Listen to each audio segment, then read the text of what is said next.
أهلا بيكم، يا رب تكونوا بخير. فيديو النهاردة 30 وصفة ل30 يوم من وجبات الغدا والحلويات. أفكار كتير كويسة جدا هتوفر عليكي حيرك كل يوم، ووصفات متميزة تشرفك في أحسن العزومات. لو أول مرة تشوفوني اشتركوا في القناة وفعلوا الجرس علشان يوصلكم كل جديد، وما تنسوش تعملوا لايك للفيديو ده.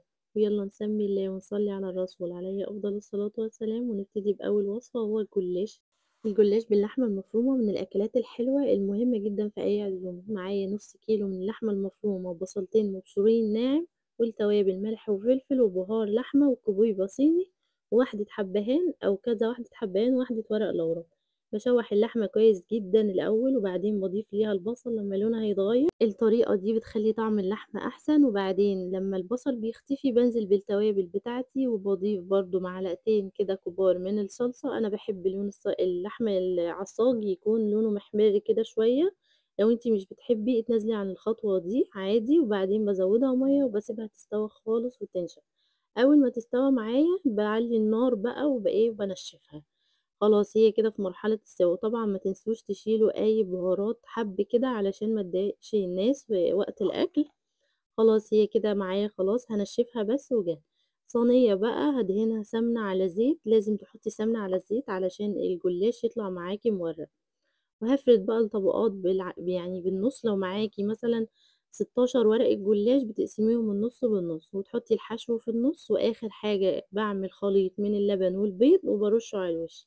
طبعا هتلاقي الوصفة كاملة بالتفصيل على القناة، وبدخله الفرن على درجة حرارة ومبياخدش وقت خالص. يلا بينا بقى على الوصفة اللي بعد كده. صينية الكوسة بالصلصة واللحمة. محدش عمل الطريقة دي قبل كده على اليوتيوب. يلا تعالوا نشوف احنا عملناها ازاي. عندي بقى طبعًا كمية الكوسة اللي أنا مستعملاها، هاشيل أي زيادات منها، وبعدين هادّيها كحة بسيطة بالسكينة. أنا هنا مش باقشّرها، أنا بس بادّيها كحة بسيطة علشان إيه، كنوع من أنواع ضمان النضافة يعني. وبعدين باغسلها كويس جدًا وبنقطّعها. حجم الكوسة اللي إحنا مستخدمينها يعني لازم تكون صغيّرة، حتى دي كبيرة شوية. دي طبعًا غسلتها وصفيتها كويس وهنقطّعها. لمّا بيكون حجمها صغيّر بتتقطّع دواير كده بشكل يعني سهل جدًا. لمّا بتكون كبيرة شوية بتتقسم بالنُص وبتتقطع بالورب كده. أنا هاوريكم التقطيعتين. طبعًا أنتِ تعملي التقطيعة اللي أنتِ تحبيها. بس أهم حاجة الكوسة الصينية بتبقى حلوة جدًا لمّا بتكون صغيرة. وباجيب صينية وبانزل بكمية الكوسة بتاعتي كلّها، وبعدين باكون باشرة بصلة كبيرة بشر ناعم وهانزل بالبصلة كلّها على الكوسة. أنا باعمل الطريقة دي ني في ني من غير ما نسبِّك صلصة ولا نحمّر بصل ولا نعمل أي حاجة. وباحط شوية فلفل أسمر وملح، وما باحطش أي توابل تانية خالص. ومكعب مرق الدجاج، وباحط صلصة مضروبة بقى في الخلاط، باكون ضاربة طماطم. بس أهم حاجة لمّا باحط الحاجات دي هافضل أقلِّب الكوسة كويس جدًا بالمعلقة علشان البصل والتوابل اللي إحنا حطيناها توصل لكل واحدة كوسة. وبعدين هانزل بمعلقتين كبار من الصلصة، وطبعًا الطماطم اللي إحنا ضاربينها في الخلاط. وآخر خطوة هنعملها هي هنحط معلقة صغيرة من السمنة البلدي، وهارُش على الوش شوية زيت. الطريقة دي هتعجبكم جدًا، وطبعًا في تفاصيل كتير وتريكات كتير علشان تطلع معاكم بالشكل اللي أنتم شفتوه في الأول. هتلاقوا كل التفاصيل دي في الفيديو الأساسي على القناة. أنا هنا بس بادّيكم أفكار. وبعدين هاغطّيها كده بورق فويل. طبعًا هازوّد شوية كده من المَيّة علشان أسيبها بقى وأسويها في الفرن. هاغطّيها بورق فويل وهادخّلها الفرن. الكوسة مش بتاخد وقت لمّا بتكون طازة، إنما لمّا بتكون مش طازة بتاخد وقت شوية. وبعد كده أنا كنت سالقة لحمة وحطيتها فيها وولّعت الشواية وطلعت بالشكل الجميل ده. وبس أكلة سهلة وبسيطة جدًا وطعمها حلو، والطريقة دي كويسة جدًا وطعمها جميل أوي. أحسن من الكوسة اللي بتتعمل في الحلة 100,000 مرة، وبتتقدم جنب رز أبيض أو رز بشعرية. يلا بينا بقى نشوف الوصفة اللي بعد كده. المكرونة البشاميل ملكة طبعًا العزومات وعزومات رمضان والعزومات عامةً في أي وقت يعني، سواء رمضان أو غير رمضان. لو بتحبيها تعمليها juicy فالطريقة دي هي الطريقة الصح. هنجيب بقى طاسة على النار وهنشوح اللحمة زي ما عملنا قبل كده في الجلاش، وهنحط عليها البصل. وبعد كده هننزل بالتوابل بتاعتنا. وفي هنا تركة حلوة جدًا بتضيف ليها طعم حلو. باقطّع طماطماية صغيرة مكعبات، مكعبات صغيرة. كل الحاجات دي مش هتبان، بس هي بتعلّي الtaste بتاعها أوي. وهاكون برضه مقطّعة واحدة فلفل بارد، ولو بتحبوا الفلفل الحامي ضيفوا ليها بتدّيها طعم جميل، وكل الخضار ده أصلًا مش بيبان خالص في وقت الأكل ولا وقت يعني بعد أمّا بيستوى كل ده بيروح، هاقلّب فيها كويس خالص، وبعدين هانزل بقى بواحدة الفلفل اللي أنا قُلت عليها، ما تنسوش طبعًا التوابل اللي أنا مستخدماها، بهارات لحمة وورق لورا وحبهان وكوبيبة صيني، وهانزل بمعلقتين كبار من الصلصة، زي ما قُلت لكم قبل كده أنا باحب العصاج يكون لونه أحمر شوية، ممكن تضيفي صلصة اللي هي الجاهزة المُعلبة، وممكن تضيفي الطماطم مضروبة كده في الخلاط لو هي لونها أحمر، وبس هازوّدها شوية مَيّة كده وهاسيب العصاج بتاعي يستوى براحته، ونروح بقى نسلُق المكرونة ونجهّز البشاميل. المكرونة باسلُقها بالطريقة العادية خالص اللي إحنا كُلّنا متعوّدين عليها، بس بادّيها شطفة في الآخر تحت الحنفية وباصفّيها. البشاميل بتاعي 6 معالق كبار من السمنة على زبدة، بانزل عليهم ب6 معالق من الدقيق، لازم السمنة تكون قد الزبدة، يعني السمنة تكون قد الدقيق بالضبط، لازم يكون اللي أنتِ هتستخدميه دقيق تستخدميه سمنة، وهاقلّب كويس لغاية ما يحمَر معايا كده، وبعدين هانزل بكمية اللبن بتاعتي، هتلاقوا طبعًا الطريقة كلّها بالتفصيل بالمقادير بكل حاجة في الفيديو الأساسي، هاقلّب البشاميل بتاعي لغاية ما السُمك بتاعه يتقل معايا، طبعًا في ناس بتحب تضيف نُص شوربة ونُص لبن، طبعًا براحتك. أنا هنا بس عاملاه بلبن بس، وضِفت مكعب مرقة وكام واحدة من الجبنة اللي هي الكريمي، بتدّي طعم حلو، بتخلّي البشاميل غني، وباحط برضه شوية من الجبنة الموتزاريلا علشان وقت الأكل يبقى فيها مَطّة، أنا لمّا جرّبت دي لقيتها الطريقة دي أحسن، باستنى بقى البشاميل يبرد خالص، يعني ما عادش يطلّع بُخار، وباضرب بيضتين عليهم فلفل أسمر وباضربه وباضيفه على البشاميل، وطبعًا بنرُص الصينية بالطريقة المعتادة، وباحط على الوش جبنة موتزاريلا وبتدخل الفرن متسخّن قبلها، درجة الحرارة بتكون 180 هي مش بتاخد حاجة، بتحمر من تحت وباشغّل لها الشواية وبتبقى بالشكل ده. يالّا بينا بقى على الوصفة اللي بعد كده، البانيه المشوي من الأكلات السهلة الجميلة اللي أنا باحبها وكمان تنفع للدايت، يالّا نشوف هنعمله يالّا روحي اعملي لايك، معايا هنا كيلو من البانيه بشرت ليه بصلتين كبار بشر ناعم، والتوابل بتاعتي ملح وفلفل أسمر وليمون، أنا مش باعمل في البانيه أكتر من كده، البانيه المشوي دي التتبيلة الأصلية بتاعته، باسيبه بقى يتبل على بيات أو أقل حاجة ساعتين، وبعدين هاشويه على الجريل، باسخّن الجريل كويس أوي، وهاحط فيه شوية زيت صغيرين، وبعدين هاحط بقى قطع البانيه بتاعتي لازم يكون بيدخّن كده، كده هو سِخِن كويس خالص، ومش هاقلبه خالص غير لمّا ياخد لون من تحت، أول ما ياخد لون من تحت هاقلبه على الناحية التانية، علشان لو ما كانش لسه استوى شوية من تحت وأخد لون هتلاقوه هيتكسر منكم ويتهرى، خدوا بالكم من الخطوة دي، وبعد كده هاقلبه على الناحية التانية ياخد لون، هو مش بياخد كل قطعة كل جنب تقريبًا 3، 4 دقايق لغاية ما يبقى بالشكل الجميل ده.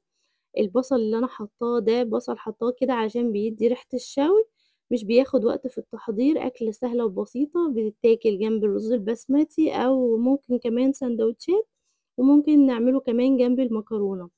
الطريقة دي هيخلّيه يحتفظ بالعصارة بتاعته، هيبقى طري وjuicy جدًا، شايفين ما شاء الله شكله جميل وبرضه طري من جوّه ومقرمش من برّه. شوفوا بنروح ندفع في الوجبات الmix grill برّه مبالغ قد إيه، لأ بيتعمل بطريقة سهلة وبسيطة جدًا.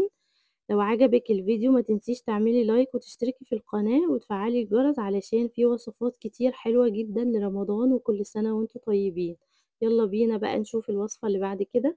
شاورما الفراخ السوري اللي إحنا كلنا بنحبها جدًا وبنتهبل عليها، هنعمل معاها مخلل الخيار وصوص التومية، هتلاقوا التفاصيل دي كلها موجودة في الفيديو الأساسي، أنا هادّيكم هنا نبذة مختصرة كده عن الوصفة، لكن التفاصيل كلها بالتكات بتاعتها اللي تطلّعها معاكِ زي برّه بالضبط في الفيديو الأساسي.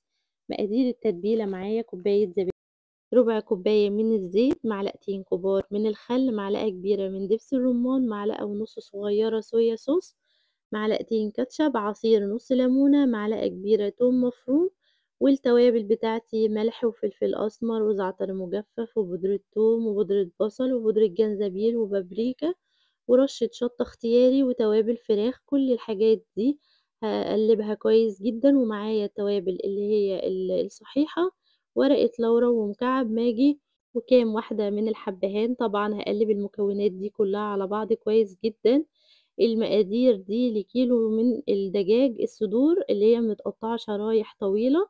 هاسيب بقى الفراخ في التتبيلة دي ليلة كاملة، أقل حاجة ساعتين، بس هي الأفضل طبعًا إن هي تتحط ليلة كاملة. هاقلّبها كويس جدًا وهاسيبها في التتبيلة ليلة كاملة، وبعدين هنسويها. ليها طريقتين للتسوية، ممكن نسويها في صينية في الفرن، وممكن نسويها في مقلاية كده على البوتاجاز أو طاسة. الطريقة الأحسن ليكم اعملوها. أنا هنا هاسويها في طاسة على البوتاجاز. معايا طاسة هانزل بيها بشوية من الزيت كده، شوية صغيرين مش كتير أوي، وبعدين هانزل بالقطع بتاع الشاورما بتاعتي. هاحاول ما املاش المقلاية بتاعتي علشان ما تنزّلش مَيّة، المَيّة بتاعتها تكون بسيطة، هي هتنزّل شوية مَيّة بس مش كتير. لو زوّدنا الكمية زيادة عن مساحة الطاسة أو المقلاية اللي إحنا مستخدمينها، هتنزّل مَيّة كتير جدًا ومش هتطلع معانا فيها القرمشة والتحميرة اللي إحنا بنشوفها برّه. بعد ما تاخد لون من تحت هاقلبها، وبعدين هادخّلها هي هاسيبها تنشف شوية، وأمّا تنشف خالص هادخّلها الفرن تاخد التحميرة بتاع الفرن وبس كده. شوفوا التفاصيل في الفيديو الأساسي. هنعمل مع بعض الحواوشي. الحواوشي برضه بنزهق بقى من الأكل والطبيخ وكده، فبنحب نعمل الحواوشي. طريقته سهلة جدًا. معايا هنا كيلو من اللحمة المفرومة، و3 بصلات كبار مبشورين ناعم، وطماطماية صغيرة متقطعة مكعبات صغيرة، وواحدة فلفل حامي، وواحدة فلفل بارد. طبعًا الفلفل الحامي تقدروا تستغنوا عنه لو أنتم مش حابين. التوابل بتاعتي اللي أنا مستخدماها ملح وفلفل أسمر وبهار من اللحمة وبابريكا مدخنة. في بقى سر بيخلّي الحواوشي يتنقل في حتة تانية، وهي معلقة كبيرة من الطحينة. الطحينة بتخلّي طعم الحواوشي حلو جدًا. طبعًا كل المكونات دي هاحطها على اللحمة بتاعتي وهاعجنها كويس أوي، وهاقلّبها كويس في التتبيلة، وهاسيبها بقى. أسيب اللحمة على جنب تتشرب بالتتبيلة اللي إحنا حطيناها والحاجات اللي إحنا عملناها، ونحضّر العجين بتاعنا. الحواوشي اللي أنتِ هتعمليه بالعجين بجد، بجد طعمه أحلى 100 مرّة من العيش البلدي اللي برّه، وبيبقى مقرمش وجميل.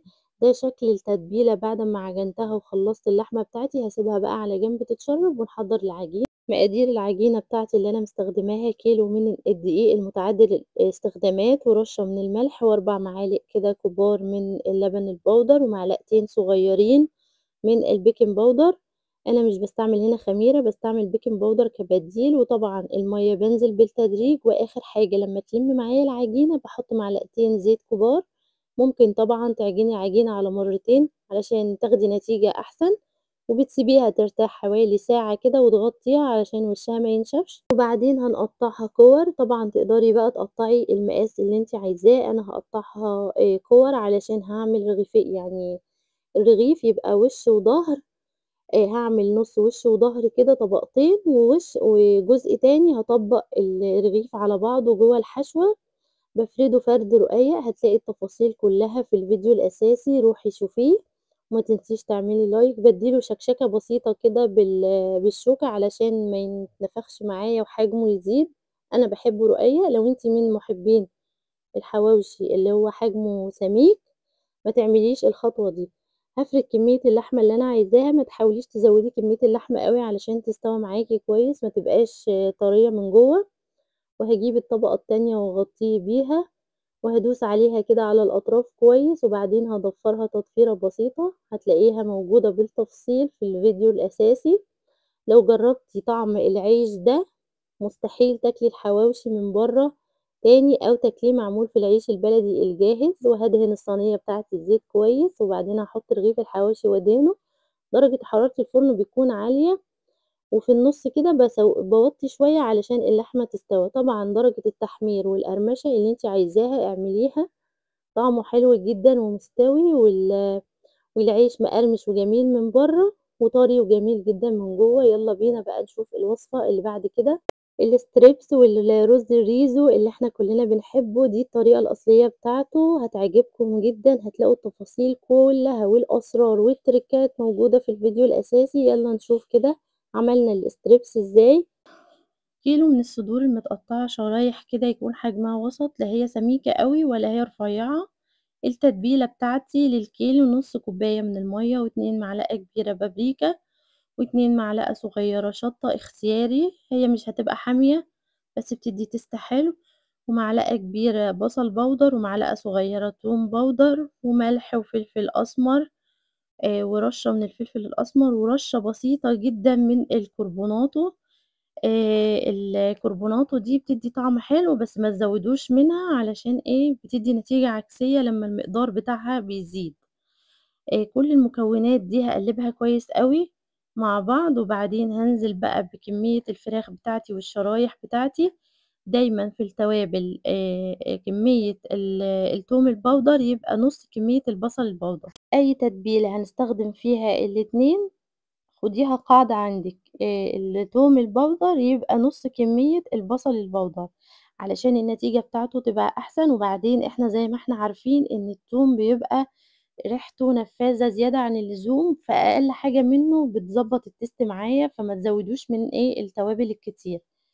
هنقلّب بقى المكونات دي كلّها خالص، وبعدين هانزل بقى بشرايح الفراخ بتاعتي وهاقلّبها كويس أوي بإيدي، هافضل أجيب من تحت لفوق ومن فوق لتحت هاقلّبها. السر في التقليب علشان تتشرّب التتبيلة كويس أوي. زي المحلات، أنا هنا هاضيف شوية من الصويا صوص عشان تبقى حامية شوية من الشطة، معلش الشطة اللي هي الجاهزة دي، عشان تبقى حامية معايا شوية، وهانزل بقى بقطع الفراخ وهاقلّبها زي ما قُلت لكم، وهاسيبها بقى في التتبيلة أقل حاجة ساعتين.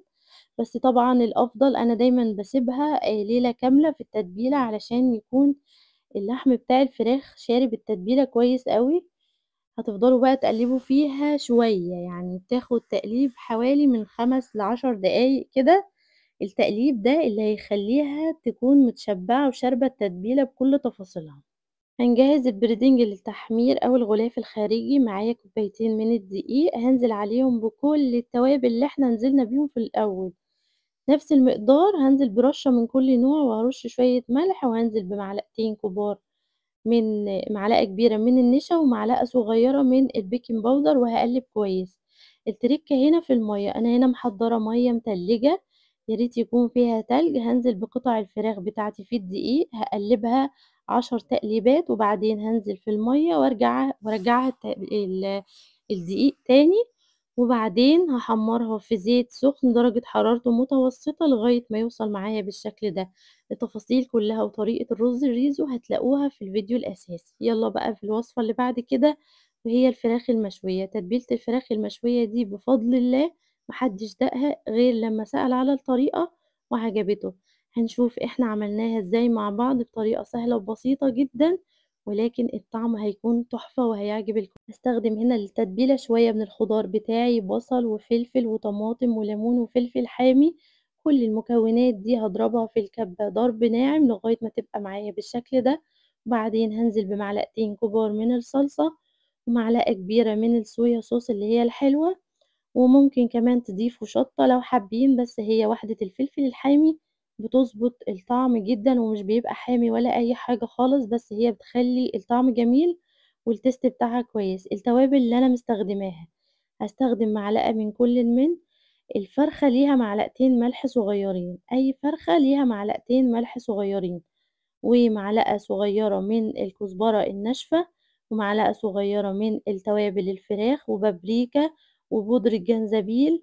وهاقلّب بقى كل الحاجات دي كويس جدًا. في ناس طبعًا هتستغرب إزاي إن أنا باستخدم كزبرة ناشفة، لأ جرّبوها هتعجبكم، بتدّي طعم حلو أوي للفراخ، مش زي ما أنتم متخيلين إن الكزبرة الناشفة للملوخية بس، لأ لتتبيلة الفراخ كمان بتكون خطيرة، وفلفل أسمر.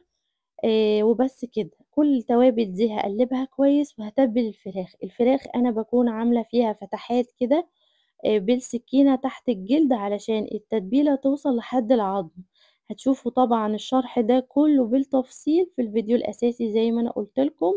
وهاسيبها بقى في التتبيلة مش أقل من ساعتين. طبعًا، طبعًا لازم تتعمل على بيات، أنا باعملها على بيات، بس يعني لو مستعجلة مش أقل من ساعتين. الحاجات اللي هي اللحوم الفراخ بالذات عن اللحمة بتحتاج تاخد وقت شوية في التتبيلة. وهاسويها بقى في صينية، هارصها في صينية وهازودها شوية مَيّة من التتبيلة، وهاحط عليها شوية كده مَيّة من الحنفية بس مش كتير، يعني تكون المَيّة واصلة كده قبل نُص الفراخ بشوية، وهاغطّيها بورق فويل وهادخّلها الفرن على درجة حرارة 180 بتاخد من ساعة ونُص لساعتين حسب حجم الفراخ ووزنها، الفراخ المستخدمة باغطّيها طبعًا بفويل مش بتاخد وقت خالص في الفرن وبتطلع مستوية جدًا وطعمها حلو، ومش محتاجة بقى إن أنتِ يعني تقلّبيها كل شوية عشان تستوي من فوق وتحت، ممكن على فكرة تسوّيها برضه على البوتاجاز لو أنتِ ما عندكيش فرن، وأول ما بتستوى باكشف بقى الفويل ده وباشيله خالص وباخلّيها تاخد لون من الشواية لغاية ما توصل طبعًا لدرجة اللون اللي أنتِ تحبيها، أنا باحب اللون ده بصراحة، ما شاء الله شربت المَيّة بتاعتها واستوت وبقت جميل. يالّا بينا بقى على الوصفة الاقتصادية اللي بعد كده. القرنبيط المقلي من الأكلات المحببة ليّا أنا شخصيًا والناس كلّها بتحبها، هنعمل ليه تتبيلة جميلة أوي وحلوة هتخلّيه مقرمش زي الفراخ الكنتاكي.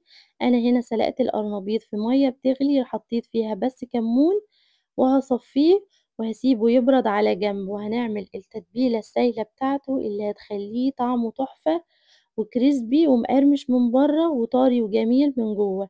التتبيلة بتاعتنا عبارة عن دقيق وبيضتين وملح وفلفل أسمر وبابريكا ورشة من الكمون ومعلقة من النشا ومعلقة صغيرة من البيكنج باودر. هنخلّي سمك العجينة سايل كده شوية ما تبقاش تقيلة ولا تبقى خفيفة زي الطحينة، وهاحمّرها بقى في زيت غزير، هانزل بوحدات القرنبيط واحدة واحدة، الزيت يكون سخن ودرجة الحرارة متوسطة، وطبعًا يعني تحمّريه بقى لغاية ما يوصل للون اللي أنتِ عايزاه، وفي ناس مش بيحبّوا يحسّوا بطعم القرنبيط، فهيعملوا إيه بقى، هيسلقوا القرنبيط جامد وبعدين هيهرسوه بالشوكة وهيعملوه أقراص كده زي أقراص الطعمية بيبقى طعمه حلو. هتلاقوا برضه أنا عاملاه في الفيديو الأساسي بالطريقتين، الطريقة العادية اللي الناس كلّها متعوّدة عليها، والطريقة اللي أنا باقول لكم عليها أقراص. يالّا بينا على الوصفة اللي بعد كده، المحشي اللي هو ورق العنب. هنعمل هنا سلسلة من المحاشي الأساسية طبعًا لأي سُفرة عزومة وفي رمضان كمان. هنعمل مع بعض التسبيكة، معايا هنا حلة هانزل بمعلقتين كبار من السمنة البلدي ومعلقة كبيرة من الزيت، هيسيح معايا ويسخنوا. هاكون محضّرة كمية محترمة من البصل المتقطّع خِشِن، بلاش البصل يكون ناعم، التقطيعة بتاعته تكون خشنة شوية بتدّي نتيجة أحسن. أنا هنا هاشوّح البصل مش هاحمّره، باسيبه يدبل بس كده مش بادّي له لون خالص. جرّبي الطريقة دي أحسن 100 مرّة من حوار إن أنتِ تحمّري لون البصلة. البصلة لمّا بتحمَر باحس إن المحشي بيبقى تقيل أوي وزيادة عن اللزوم، إنّما الطريقة دي بيخلّيه جميل لو كلتِ الحلة كلّها مش بيعمل حاجة. وهانزل بقى بفلفل أسمر وأنا باشوّح البصل معايا، أول ما لونه يبقى دهبي فاتح، عارفين اللون اللي هو الoff white الشكل ده، هانزل بقى بعلبة من الصلصة، باحب أحُط على البصل صلصة كده على طول وأقلّبه الأول وبعدين بيدّي ريحة حلوة جميلة أوي للتتبيلة بتاعة المحشي، بصراحة بيخلّي الريحة حلوة. وهاكون بقى عاصرة كيلو من الطماطم غير متصفية طبعًا، الطماطم بتاع ال المحشي مش بتتصفى، أنا هنا كنت مفرّزة الطماطم هتلاقوها في فيديو التفريزات اللي أنا عاملاه، مفرّزة الطماطم ونزلت بيها وبس. حشينا المحشي بقى بالطريقة العادية، هتلاقوا طبعًا طريقة لَف ورق العنب في الفيديو الأساسي، وهنسويه إزاي وهنعمل مع بعض برضه محشي الكرنب بنفس الخلطة اللي إحنا عملناها لمحشي ورق العنب، هنعمل محشي الكرنب بس هنسلقه مع بعض الأول. طبعًا تفاصيل لَف الورق وتسوية المحشي بالض ب ب يعني وسر لونه وسر اللمعان والحاجات دي كلها في الفيديو الأساسي. هنقطّعه وهنشيل القطعة الزيادة دي اللي هي الكبيرة اللي في النُص كده، هنعمل بالسكينة داير ما يدور لغاية ما نخرّجها، هي بتكون صعبة شوية كده بس لمّا بتعملي بالسكينة بتطلع بكل سهولة. لازم تلفّي السكينة كده داير ما يدور علشان تطلع معاكِ بكل سهولة، حتى لو تسلقي الكرنبة على بعضها لازم تشيلي الجزء ده، لإن ده اللي بيخلّي الورق متشابك كده مع بعضه وبيبقى مضايق في التقطيع، إنما الكرومبة بتاعتي كانت كبيرة فأنا هافُكّها ورقة، ورقة وهاسلُقها معاكم. مَيّة السلق اللي أنا باسلُق فيها الكرنب بتكون مَيّة سخنة مش بتغلي، باحط فيها معلقة كبيرة بس من الكمون وباسلق فيها الورق، شوفوا طلعت معايا خلاص بكل سهولة، وباشيل أي بقى حاجات زيادات جوّه علشان يسهّل معايا إن أنا أفُك الورق. التفاصيل كلّها بطريقة لَف الورق بكل التفاصيل في الفيديو الأساسي. هافُكُّه بقى هنا كلّه، هافكِّكه. لو الكرنبة طازة معاكِ حاولي إن أنتِ ما تعمليهاش في نفس اليوم، بيتيها يوم أو 2 علشان تبقى سهلة معاكِ. الكرنبة بتاعتي كانت طازة، فكان في كام ورقة كده في الأول اتقطعوا منّي، بس يعني عادي لو اتقطع منِّك ورقة برضه مش مشكلة. هانزل بقى بالورق بتاعي باسلقه إزاي، هاسلقه بانزل باللي هو الجزء الأبيض التخين السميك ده لتحت الأول، مش بانزل بالورقة من اللي هي الخفيفة من فوق، لأ باقلب الورقة كده وبانزل فيها بالمَيّة علشان الجزء اللي فيه العروق ده هو أكتر جزء بياخد تسوية. والكرنب هتلاقوه طرى معاكم، ونعرف إزاي إن هو استوى، طرى ولونه غيّر كده وبقى لونه شفاف، يعني ما تقسيش على الورقة في التسوية عشان ما يتهراش منِّك طبعًا. الورق اللي إحنا هنخزّنه في الفريزر مش بيتسوّى زي الورق اللي إحنا هنعمله على طول، وطبعًا باغسله تحت مَيّة ساقعة علشان أوقّف التسوية بتاعته، دي التقطيعة بتاعته، باحط الورق على بعض وباشيل العرق ده وبالفه رول. التقطيعة دي سهلة أوي، لو 3، 4 كرنبات هتخلّيكِ تنجزي، هتشيلي الجزء السميك اللي فوق ده، وبعدين بقى تقطّعيها مقاس الصباع اللي أنتِ عايزاه. أنا هنا باخزّنه في أطباق، سواء هاخزّنه بقى أو سواء هاستخدمه، باقطّعه التقطيعة دي، وأنتِ تقطّعي على قد الصباع وأنتِ بتلفّي. باورّيكم هنا بالِف المحشي إزاي، طبعًا كل التفاصيل دي زي ما قُلت لكم في الفيديو الأساسي. عملتِ لايك للفيديو ده والّا لسه؟ يالّا روحي اعملي لايك واكتبي لي رأيِك في الكومنتات، وعايزة أعرف بقى الفيديو عجبِك والّا لأ. وده طبعًا بعد التسوية شكله ما شاء الله جميل إزاي، والصباع ماسك نَفْسه والرز مستوي ومش معجِّن خالص. هنعمل مع بعض برضه محشي الكوسة. المحشي الكوسة كل الناس أو الأغلبية يعني مش عايزين نعمِّم، بيعملوا محشي الكوسة في الحلة. أنا مش باحب محشي الكوسة في الحلة خالص، باحب أعمله في الصينية كده بيبقى طعمه أحلى وجميل، زي بتاع عارفين المحشي الكوسة بتاع الأفراح، أنا باعمله كده، بيبقى طعمه حلو أوي وكل الناس بتحبه، واللي مش بيحب الكوسة كنبات أصلًا يتاكل فهياكلها. هنا معايا كمية من الكوسة باقورها، أنا مش باقور الكوسة جامد إن يكون يعني أوصل للجلدة بتاع الكوسة لأ، باسيب جزء أبيض كده علشان لمّا نيجي ناكل نحس إن إحنا بناكل الكوسة كده يبقى طعمها حلو، مش نحس إن إحنا بناكل جلدة. هاخلّص بقى الكمية بتاعتي وطبعًا هاحشيها بنفس الحشوة اللي إحنا عملناها للمحشي، وهاجيب بقى الصينية بتاعتي هاقطّع فيها بصل وفلفل وطماطم. دي الحاجات دي منكهات بتدّي طعم حلو أوي وريحة حلوة للمحشي، محشي الكوسة أو أي محشي. وهاحشيه بقى بتا هاحشي الكوسة بتاعتي بالطريقة اللي إحنا متعودين عليها، مش هنملاها رُز علشان طبعًا الرُز بيزيد. تقدري طبعًا تقطّعيها المقاس اللي أنتِ تحبيه. التسوية بتاعته باحط شوية من الشوربة، يعني يكونوا مش كتير، الكوسة فيها مَيّة وبتنزّل مَيّة، يعني أول ما الكوسة هتغلي هتلاقوا كمية الشوربة زادت لوحدها كده، فما تزوّديش كمية المَيّة علشان ما تستواش وتبقى مهرية. وبعدين هارُصّها وهاجيب معلقة كده من الصلصة وأدهن وش الكوسة بتاعتي عشان يبقى لونها أمّا آجي أحمّرها في الشواية تبقى واخدة لون التحمير الجميل كده اللي الناس كلّها بتحبه. وبعدين هاغطّيها بقى بورقة فويل بعد ما أضيف الشوربة طبعًا زي ما قُلت لكم، يعني الشوربة تبقى يعني سِنّة بسيطة، توصل 2 سنتي كده للكوسة، ما تزوّدوش الشوربة. هاغطّيها بقى بورقة فويل وهادخّلها الفرن على درجة حرارة 180. الكوسة بالطريقة دي مش بتاخد وقت خالص، وبتبقى مستوية من جميع الاتجاهات، ولا باقلّبها ولا باجيب اللي فوق تحت ولا اللي تحت فوق، هي كلّها بتستوى مع بعضها. وأول ما تستوى وتكون شكلها استوت خلاص كده أحُط الشوكة فيها ألاقيها استوت معايا، باطلّعها عشان أشغّل لها الشواية. بس في خطوة جميلة جدًا ومهمة جدًا أنا باعملها علشان تاخد اللون التحميري الجميل اللي إحنا واخدين عليه. أنا هنا باغطّيها بالفويل زي ما قُلت لكم، خلاص هي كده استوت معايا، وهاجيب بقى معلقتين من الزيت هاسخّنهم كويس أوي، أوي. عارفين أنتم حاجة اسمها تقداحي الزيت، يعني الزيت يسخن أوي، هارُشّهم بقى على الوش وهادخّلها الفرن، هافتح ليها الشواية هتاخد لون خطير جدًا، وهتبقى ريحة جايبة آخر الدنيا، هيكون شكلها بالشكل الجميل الحلو ده، وبس كده خلّصنا محشي الكوسة. يالّا نعمل بقى الوصفة اللي بعد كده، وهو الكشري المصري حبيب الملايين وحبيب الناس. طبعًا بنزهق من اللحمة والفراخ وبنبقى عايزين نغيّر. لو عملتِ الكشري المصري بالطريقة دي أتحداكِ إن أنتِ تاكليه جاهز من برّه أو عند أي حد.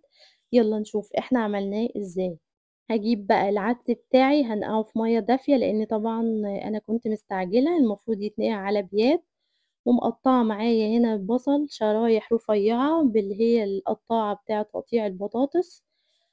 أحسن بقى ما تقطّعيه وتضيفي له بقى النشا والكلام ده، الحاجات دي بتغيّر الطعم. بارُش عليه رشة ملح وباحطه في مصفى زي ما أنتم شايفين، هيطرى معانا وهينزّل كل مَيّته وهيقرمش. هنبتدي في تحميره هو الأول علشان هنستخدم طبعًا الزيت في كل حاجة. هنا مقرمش وجميل إزاي ولونه فاتح. هاسلُق بقى المكرونة، باسلُق نوعين من المكرونة، اللي هي المكرونة الصغيّرة والمكرونة الإسباجيتي بادّي الصغيّرة سلقة كده الأول بسيطة، وبعدين بانزل بالإسباجيتي وراها عشان الإسباجيتي بتاخد وقت في السلق.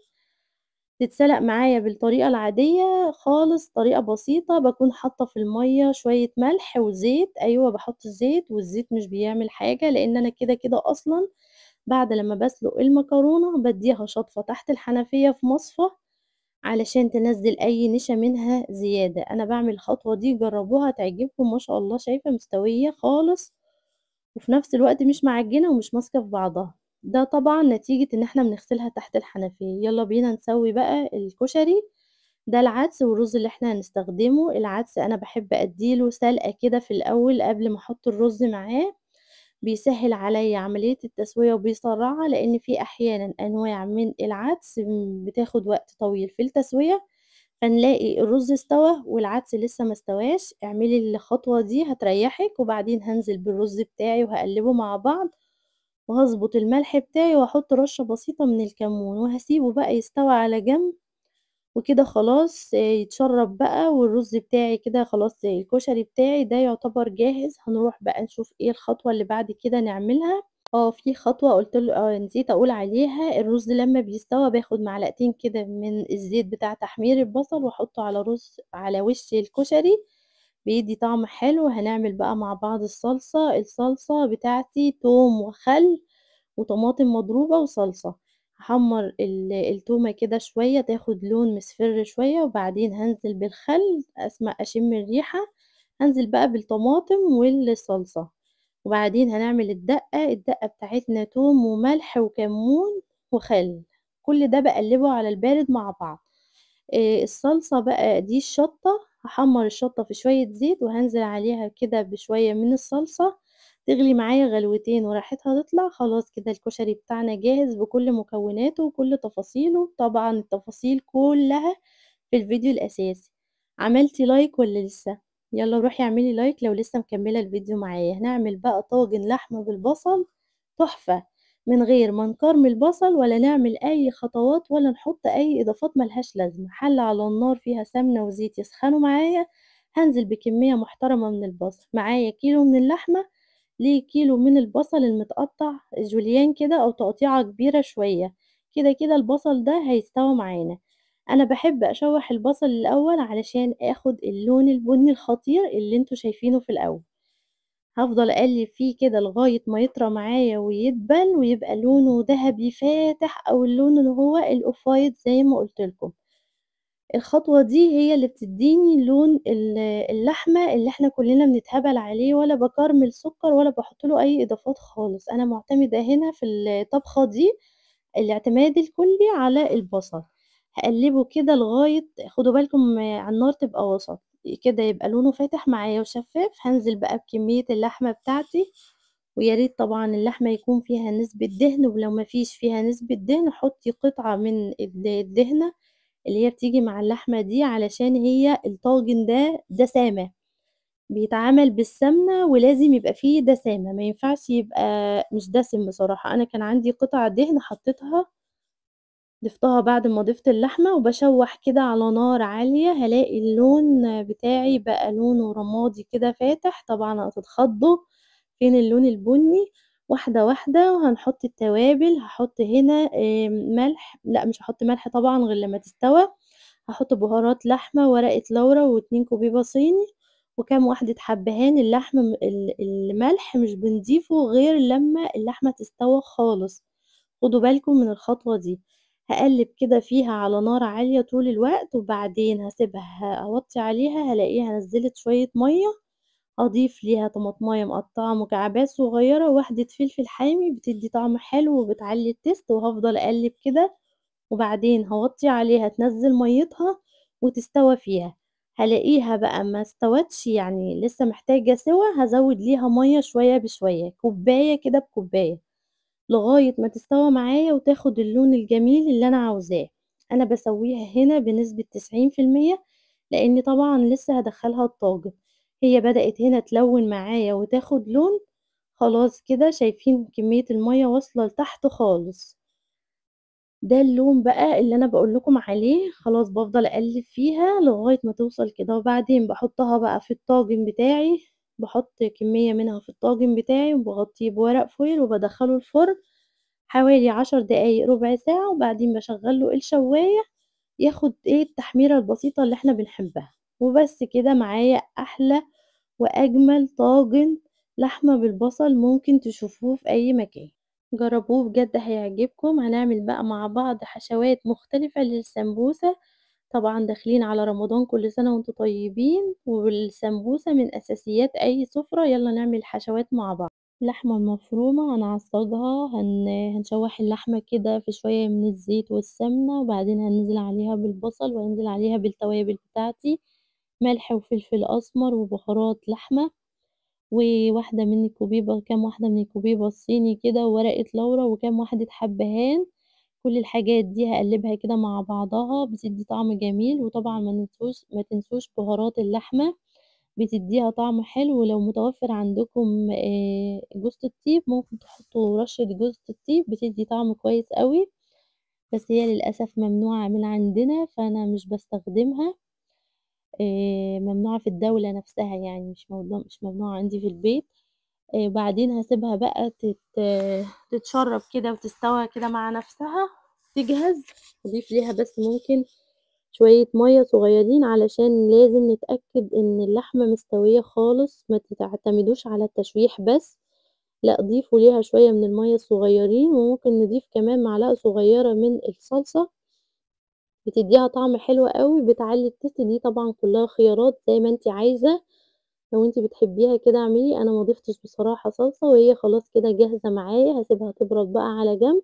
ونحضّر الحشوة اللي بعد كده، هنعمل مع بعض حشوة الفراخ بتدّي طعم حلو أوي، وبتبقى حلوة في السمبوسة وناس كتير بتحبها، أنا عن نفسي باحب حشوة الجبن يا جماعة للسمبوسة، معايا قطعة كده من الصدور متقطّعة مكعبات صغيّرة هاشوّحها على نار عالية، أول ما لونها يغيّر كده معايا هاكون مجهّزة بصلة مبشورة ناعم، الحشوات اللي إحنا هنعملها للسمبوسة يعني لازم تكون كل حاجة متقطّعة صغيّر والبصل يكون مبشور ناعم، لإن طبعًا حجم السمبوسة بسيط زي ما أنتم عارفين، هانزل بقى بالتوابل بتاعتي ملح وفلفل أسمر وبهار لحمة وبابريكا وبودرة جنزبيل، هاقلّب كل الحاجات دي مع بعض، وهاكون مقطّعة شوية كده من الفلفل الألوان مكعبات صغنونة خالص، حتى يعني لمّا الفراخ تستوى أنتم مش هتشوفوه، أنا بس باضيفها علشان بس مجرد إن أنا آخد طعم مش آخد شكل، يعني مش هيبان مننا، وهاسيبها بقى تستوى مع نفسها، ممكن أزود لها شوية مَيّة،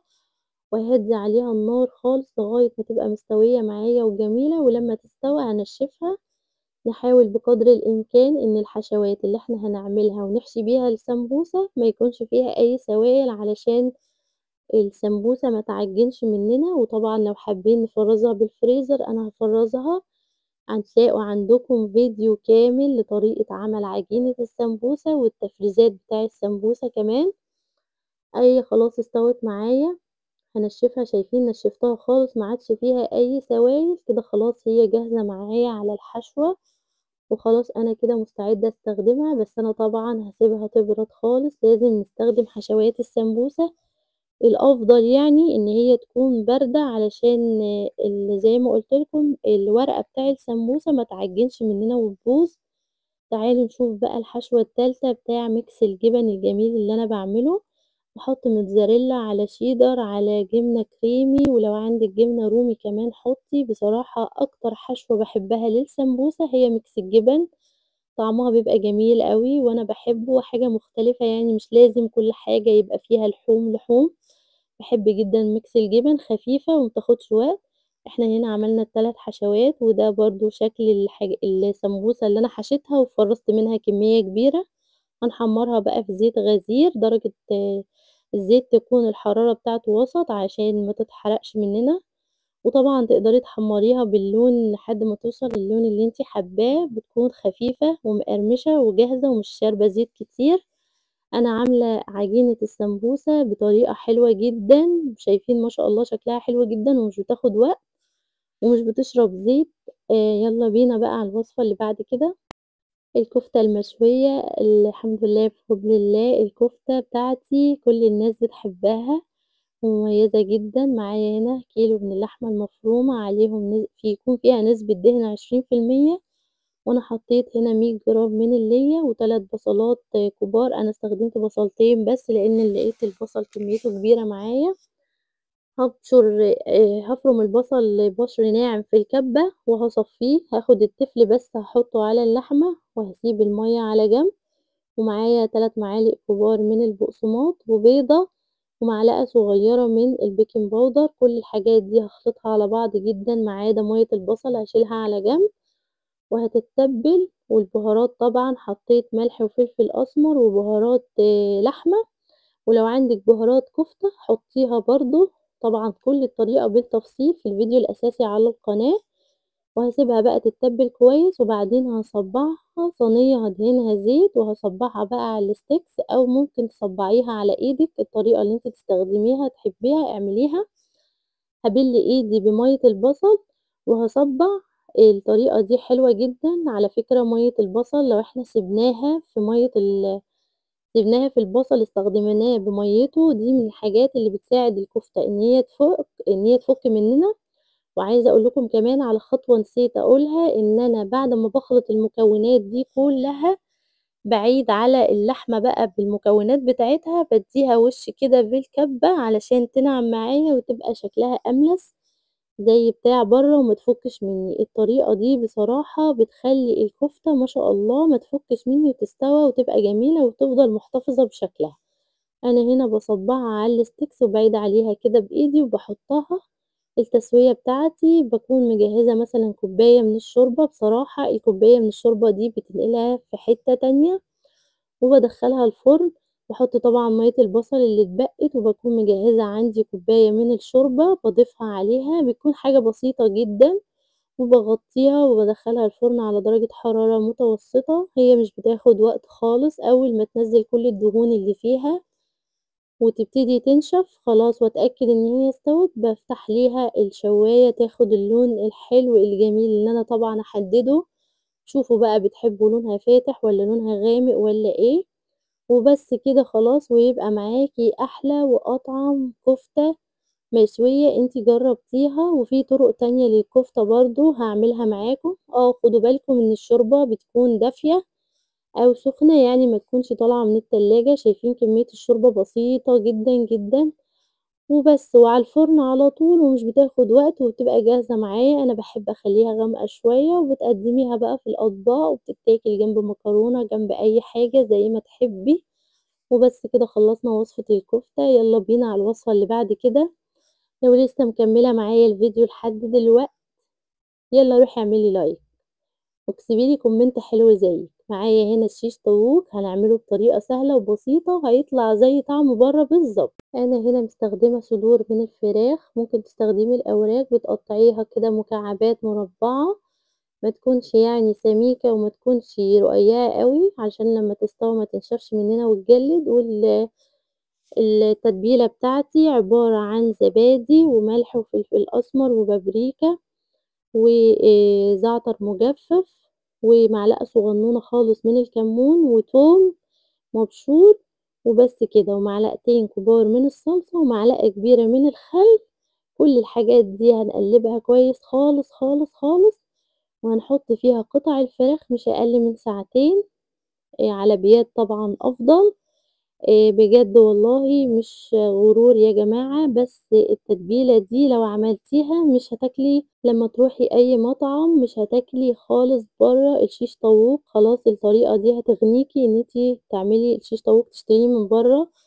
أنا من محبين الشيش طاووق، وكان حاجة أساسية لازم آكلها في المطاعم. فضلت أجرّب وأدوّر وآخد من هنا ومن هنا ومن هنا، لغاية ما وصلت لنفس الطعم الأصلي. ده الخضار اللي أنا هاستخدمه، هاحط في الsteaks معايا بصل مقطّع قطع كبيرة، وفلفل ألوان وطماطم، وممكن كمان نفرّزه. أنا بافرّز جزء وباسوي جزء. هتلاقوا عندكم فيديو تفريزات بالتفصيل، عاملين كمية تفريزات كبيرة جدًا ما شاء الله من اللحوم والخضروات، حاجات كده تنفعِك وتشرّفِك بجد، وتسهّل عليكِ الطبخ وتحضير الأكل في رمضان وفي أي وقت عامةً.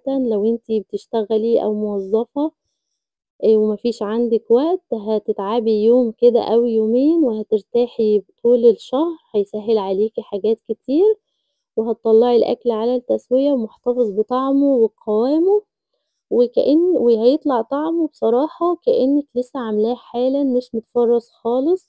أنا هنا خلاص هافرّز ده، والتاني هاسويه بقى في الفرن، باحطه في صينية كده حاطة فيها فويل وباغطّيها، وباسيبه في الفرن يستوى. بياخد حوالي 3/4 ساعة، وبعد كده باشغّل ليه الشواية ياخد اللون الخطير ده ما شاء الله، محمّر من جوّه من برّه وjuicy وجميل من جوّه، والفراخ طرية.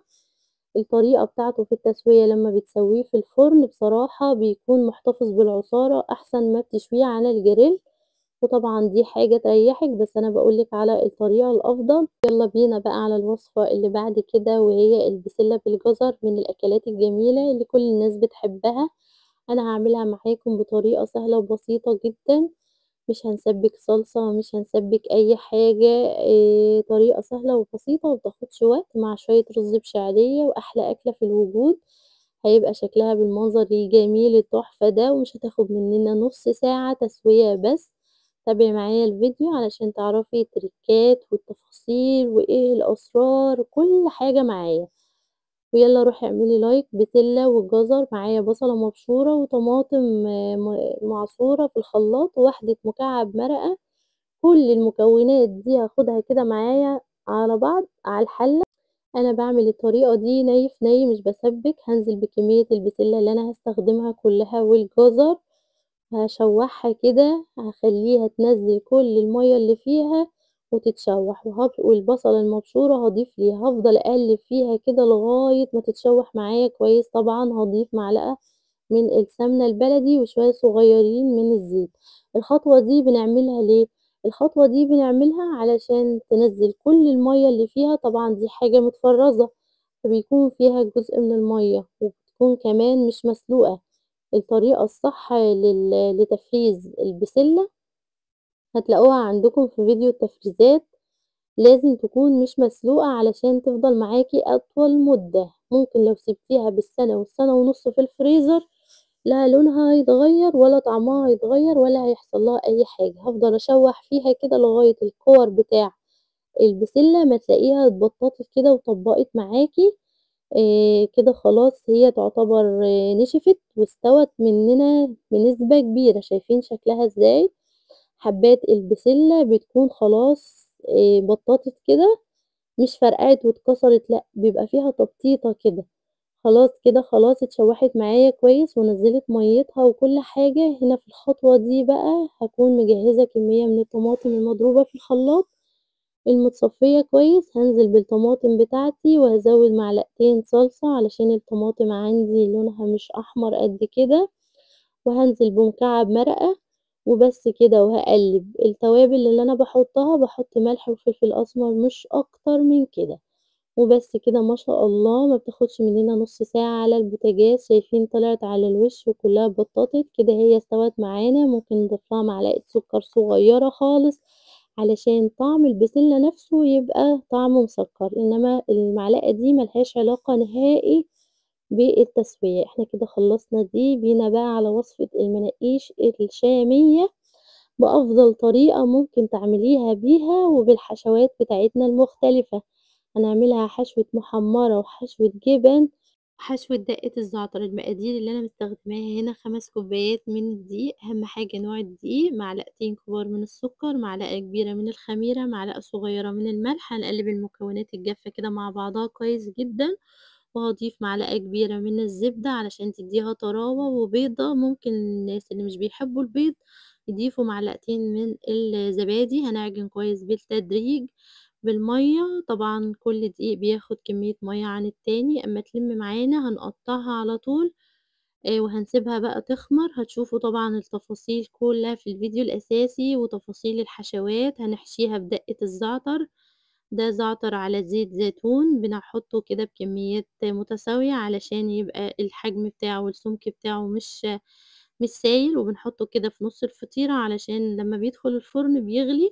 ودي المحمّرة اللي إحنا عاملينها، كل التفاصيل وطريقة التشكيل وكل الحاجات دي كلّها والأسرار هتلاقوها في الفيديو الرئيسي على القناة. ده الفيديو الأساسي، هتلاقوا كل التريكات والحاجات اللي تطلع معاكم فيها زي بتاع برّه، وطريقة التشكيل على شكل الشمس كده، زهرة عباد الشمس والتانية، والطويلة اللي هي المحشية الجبن، الجبن الشامية أو الجبن الموتزاريلا. هاضيف ليها بقى شوية موتزاريلا وهادخّلها الفرن، ما بتاخدش وقت خالص في الفرن، أهم حاجة إن الفرن يكون سخن، مش بتاخد وقت. ولمّا بتطلع باغطّيها علشان تفضل طرية معانا، وطبعًا بنضيف ليها شوية من الجبنة الموتزاريلا لو حابين علشان يبقى فيها مَطّة حلوة كده.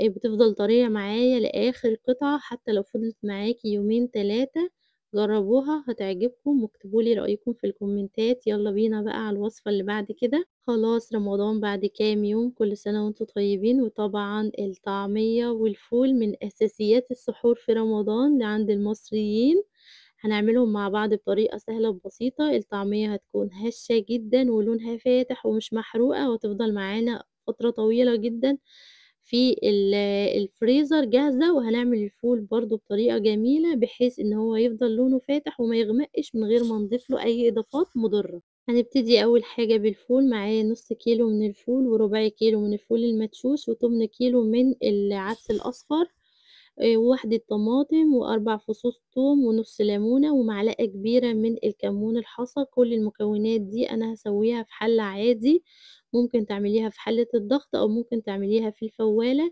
النتيجة واحدة.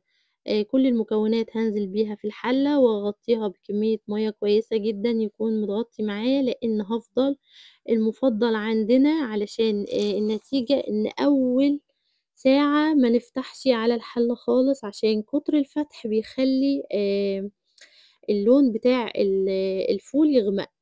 وبعدين هاضيف بقى الطماطم وكل الحاجات دي، وبنسوي أول شوية على نار عالية يغلي معانا، نبتدي نوطّي النار شمعة، كإننا بنسويه على جهاز الكهربا بتاع الفوالة. لو حسينا إن المَيّة قلّت بعد فترة، بنزوّد مَيّة مغلية، أهم حاجة مَيّة مغلية. لمّا بنيجي برضه نستخدم ونقلّب ما بنحطش أي معالق معدن خالص، يا معلقة خشب يا سباتيولا، علشان المعالق المعدن أو التقليب بالحاجات التانية دي هي برضه من الحاجات اللي بتساعد إن الفول لونه يغمق ويسود. وفي كمان خطوة مهمة جدًا، في ناس كتير بتسوي الفول وبيشتكوا إن الفول بيبقى مستوي جميل ولكن ليه قشرة سميكة. القشرة السميكة دي بترجع لإيه؟ لمرحلة النقع اللي الناس بيعملوها. أنا مش عارفة ليه بتنقعوه، ما تنقعوش يا جماعة ولا حاجة. النقع علشان يسرّع التسوية، أنا مش عايزة التسوية تسرع، أنا عايزاه يقعد براحته خالص، أهم حاجة عندي النتيجة. هيطوّل معايا على البوتاجاز بس مش هيبقى فيه قشر، هيبقى مستوي ولونه تحفة زي ما أنتم شايفين ما شاء الله، والحباية بتاع الفول مستوية خالص وكمية المَيّة جميلة.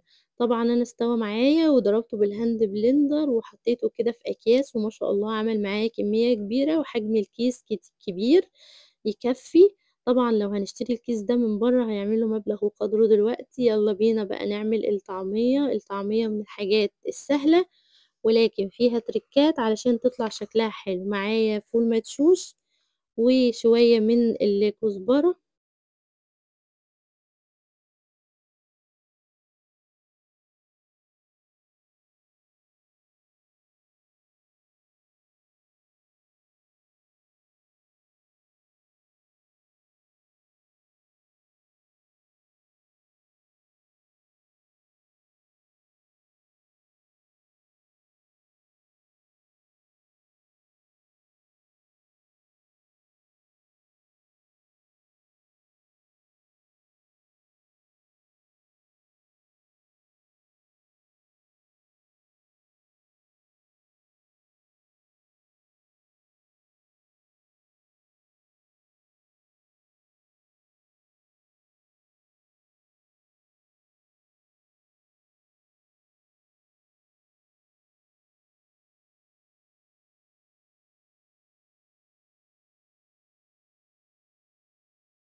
والشبت والكرات المصري، كمية بسيطة جدًا خالص، وبصلة وكام فص توم.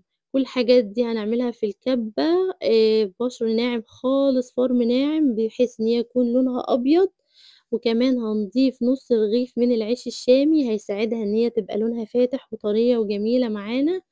التفاصيل بتاع الطريقة هتلاقوها في الفيديو الأساسي. هنقسّمها ونعينها في الفريزر، والجزء اللي إحنا هنستعمله هنحط عليه شوية بيكربوناتو وشوية من الملح وشوية من الكزبرة الناشفة، إنما اللي هتتعان مش بيتحط عليها حاجة وتتحمّر في زيت غزير وتطلع بالشكل الجميل ده.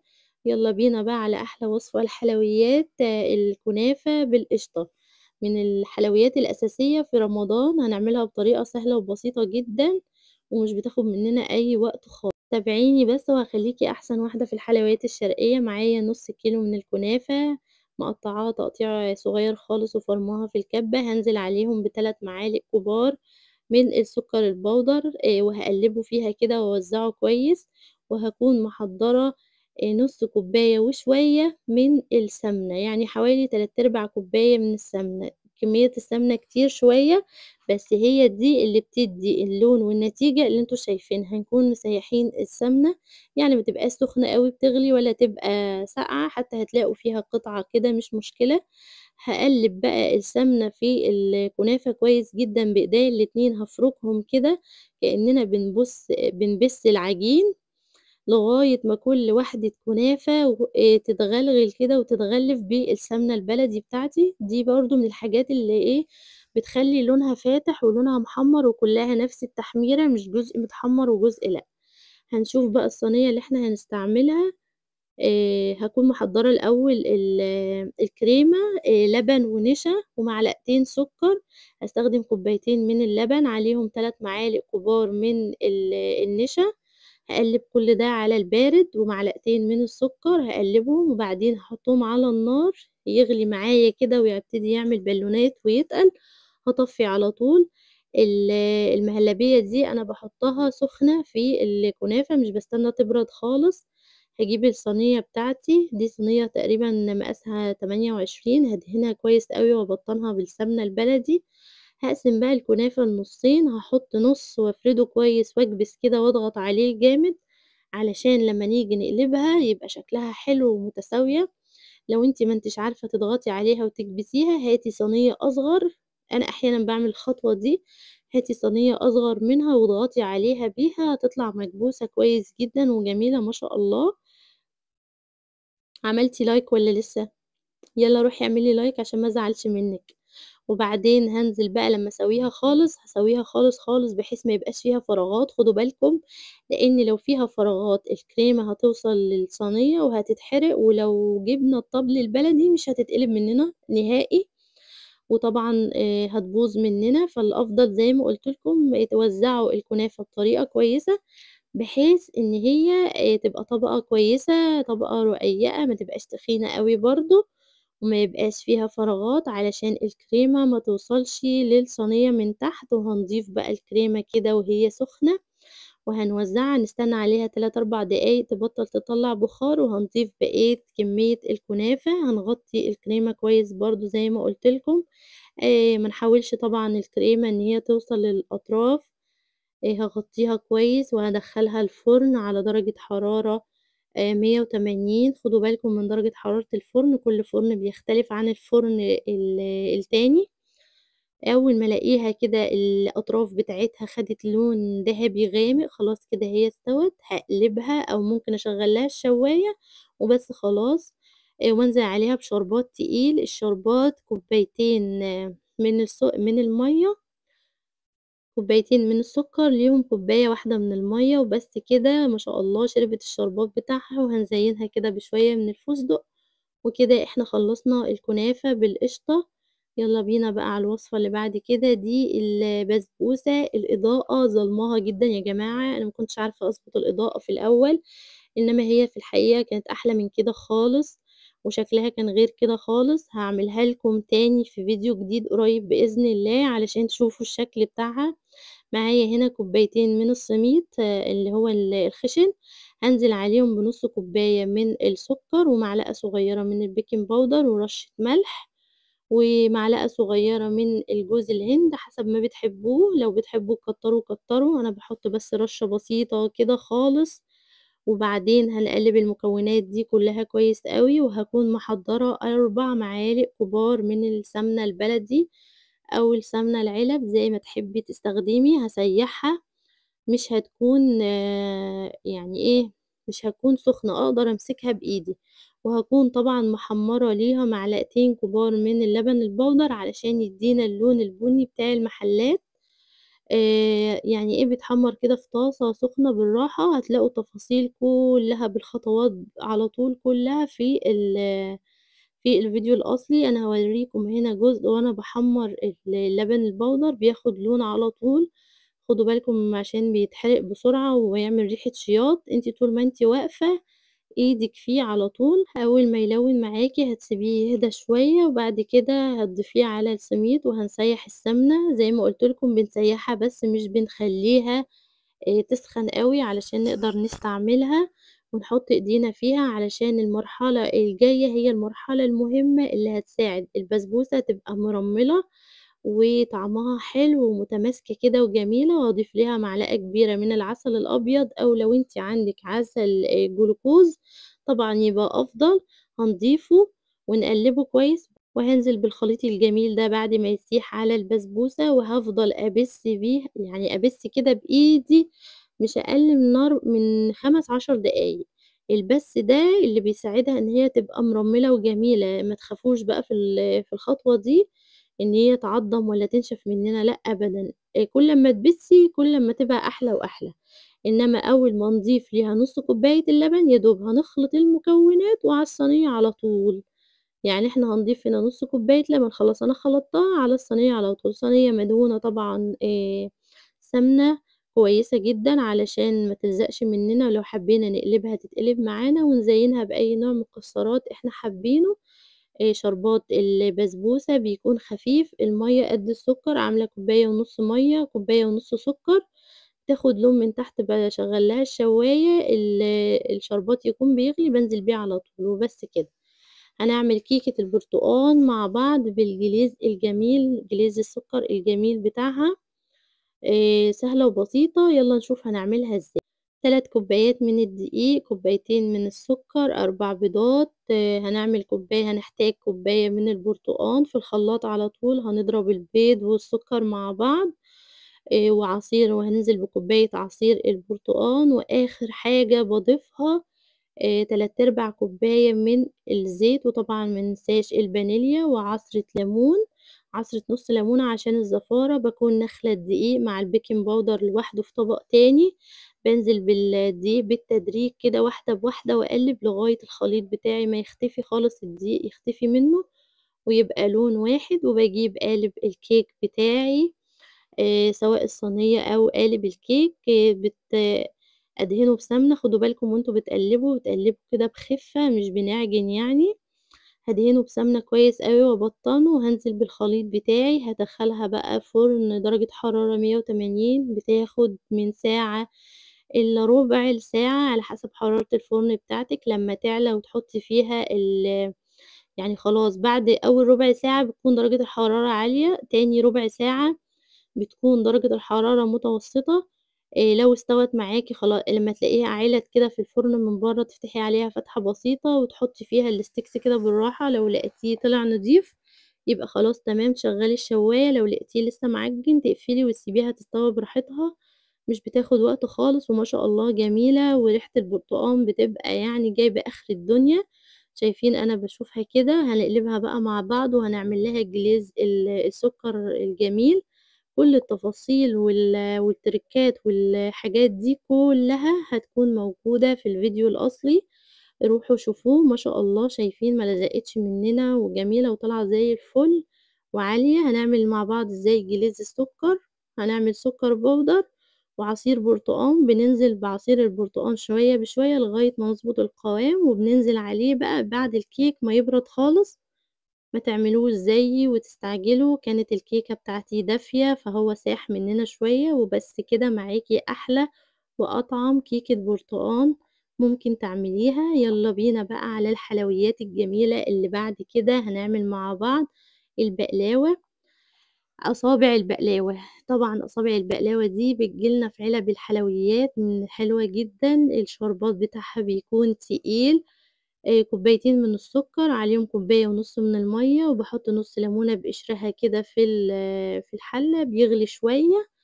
على نار عالية، وبعدين دقيقتين كده على نار هادية، وبعدين باصُبّه واسيبه يهدى خالص، لازم تسيبيه يبرد خالص عشان قوامه يتقل معايا، باجيب ورقتين من الجلاش بادهنهم سمنة على زبدة باحط فيهم شوية كده من المكسرات، وبالفّهم على sticks كده من بتاع الشيش طاووق، اعملي كام واحدة مع بعض والزقيهم بstretch wrap وهنلفّهم كده بالراحة خالص لغاية ما نوصل للآخر، هي الطريقة سهلة وبسيطة، أنتِ ممكن أنا عملتها كده بالعرض علشان الصينية بتاعتي، أنتِ ممكن تعمليها الناحية التانية بالطول، على حسب ما أنتِ حابة وحسب الصينية بتاعتِك، وبعدين هنضغط كده من النُص ونكشكشها على بعض، ما تخافوش مش هتتقطع منكم، وممكن كمان في طريقة تانية هنبقى نعملها مع بعض، مش هنحتاج إن إحنا ندهن الورق، هنعملها على الناشف وبعدين نحط السمنة والمادة الدهنية بعد كده، وهاسحب كده بالراحة خالص الsticks بتاعتي وما تخافيش مش هتتقطع منِّك ولا أي حاجة. وبس كده خلاص هاحطها بقى في الصينية، وبعدين هارصهم بقى كلّهم زي بعض وهاقطّعهم، وهاعيد عليهم بدهنة بسيطة كده من السمنة والزيت عشان أتأكد إنها وصلت سمنة بلدي سوري معلش ما حطيتش زيت ولا حاجة هي سمنة بس، عشان أتأكد إن السمنة واصلة لكل الأماكن.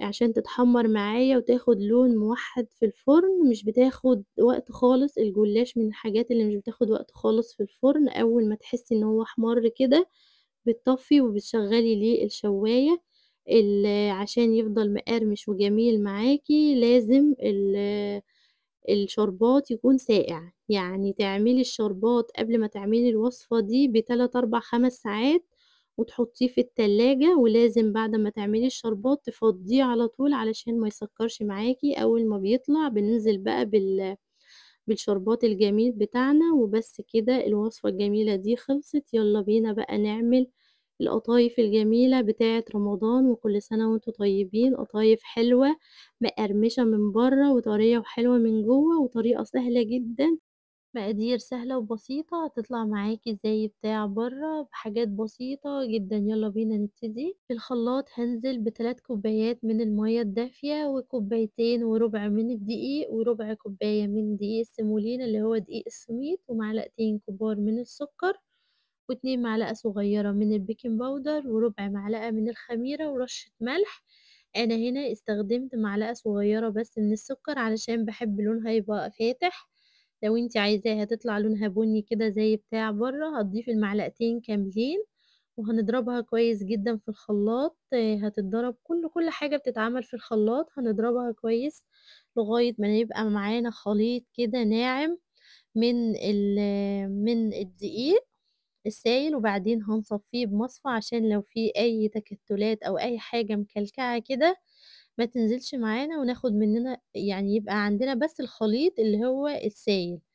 هاغطّيها بقى واسيبها تخمر حوالي 15 دقيقة ما تكتروش بس في وقت إن هي تخمر لإن هي لو خمرت زيادة عن اللزوم نتيجة وحشة، لو خمرت أقل من اللازم النتيجة بتاعتها برضه ما بتطلعش كويسة. خدوا بالكم من الخطوة دي، وبعدين هنجيب بقى أي مقلاية يكون القاعدة بتاعتها سميكة. أنا جبت مقلاية قديمة عندي، دي أكتر مقلاية بصراحة القاعدة بتاعتها سميكة. هانزل بقى أحط بقى الخليط بتاعنا ده في كنكة مثلًا أو أي حاجة ليها بوز، هاسخّنها على نار عالية، وبعدين هاوطّي النار تبقى وسط، وهاحط بقى شوية واسيبها تستوى معايا لغاية ما اللون الأبيض اللي فيها كده وكل البالونات والفقاعات دي تروح. وبعدين بسباتيولة بسيطة كده وهاشيلها، أنا مش بادهن الطاسة أي حاجة، هي بس كده على الناشف يعني ما فيش فيها أي حاجة. أول ما كل اللي فيها ده يروح خلاص هي استوت معانا وبقت جميلة. هنعمل الكمية شايفين ما شاء الله الكمية بتاعتها كبيرة، وطبعًا بنحمّرها في الزيت وبنكون محضّرين ليها شربات تقيل. الوصفة كاملة هتلاقوها في فيديو على القناة. إحنا كده خلّصنا وصفات النهارده، وصفات ل30 يوم.